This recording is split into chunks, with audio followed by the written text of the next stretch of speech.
আমার প্রিয় বন্ধুরা, প্রত্যেকটা পুত্রের কাছে পিতার প্রধান যোগ্যতা কোনটা জানো?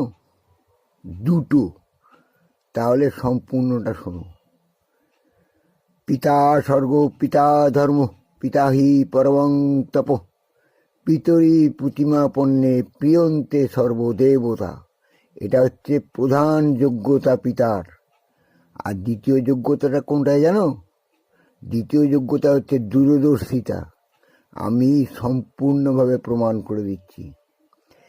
দেখবে, যখন কোনো মা তার ছেলেকে বা তার মেয়েকে, অর্থাৎ তার সন্তানকে কোলে নেয়, তখন মা যখন কোলে নেয় তখন সে কাঁখের ওপর বা কোমরের ওপরই বসায়, সম্পূর্ণ ওপরে তোলে না। তার কারণ হচ্ছে প্রত্যেক মার দূরদর্শিতা বেশি দূর নয়। সে চায় কি, আমি যতটা দেখছি আমার সন্তানও ঠিক ততটাই দেখুক। এই হচ্ছে মায়ের দূরদর্শিতা। কিন্তু বাবার দূরদর্শিতা কতটা জানো? যখন কোনো সন্তানকে, সে পুত্র হোক বা কন্যা হোক, যখন কোনো সন্তানকে সে কোলে তোলে, সে সবসময় বুকের কাছেই তোলে কিংবা কাঁধের ওপর বসিয়ে নেয়। সেখানে কি প্রমাণ হয় জানো? সেখানে পিতা প্রমাণ করে দেয় যে আমি যতদূর পর্যন্ত দেখতে পাচ্ছি, আমার পুত্র যেন ততদূর পর্যন্তই দেখতে পায়। সে যেন আমার মতোই দূরদর্শিতা লাভ করে অনেক বড় হয়, স্বাবলম্বী হয়, জীবনে যেন প্রতিষ্ঠা লাভ করে। কারণ সে পুরুষ, তার দ্বারাই সমাজটা পরিচালিত হবে।